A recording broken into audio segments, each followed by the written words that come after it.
Le président du Kenya, Uhuru Kenyatta, a prolongé de 30 jours le couvre-feu dans le pays pour freiner la propagation du Covid-19. Il a également interdit la vente d'alcool dans les restaurants. La décision a été prise le 26 juillet 2020 au moment où le pays enregistrait 960 nouveaux cas, soit la plus forte augmentation quotidienne depuis le début de la pandémie. Par ailleurs, les bars ainsi que d'autres lieux de loisirs resteront fermés jusqu'à nouvel ordre. Le Kenya compte à ce jour 18 581 cas d'infection et 299 décès.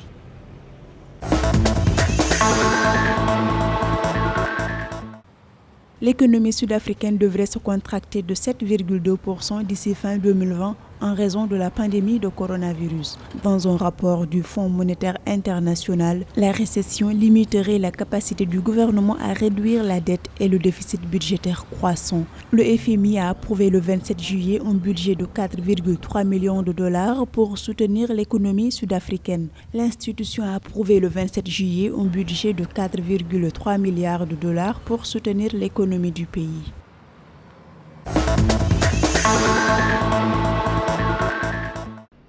Le Sénégal a reçu une enveloppe de 2,5 milliards de francs CFA du Japon pour renforcer sa lutte contre le coronavirus. Cet appui est essentiellement destiné à la fourniture d'équipements médicaux en vue d'optimiser la prise en charge des patients. À ce jour, 9 961 cas ont été déclarés positifs au Sénégal, dont 6 655 guéris et 200 décès.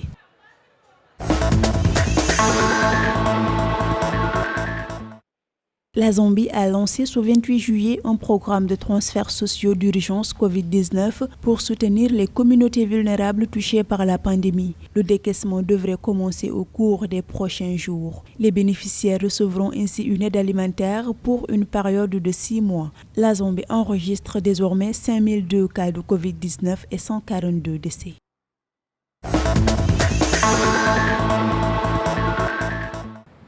Plus de 2500 Ougandais bloqués à l'étranger à cause de la pandémie de Covid-19 ont été rapatriés en juin 2020. À la fin du mois de mai, le gouvernement ougandais a approuvé le rapatriement des ressortissants bloqués dans 66 pays.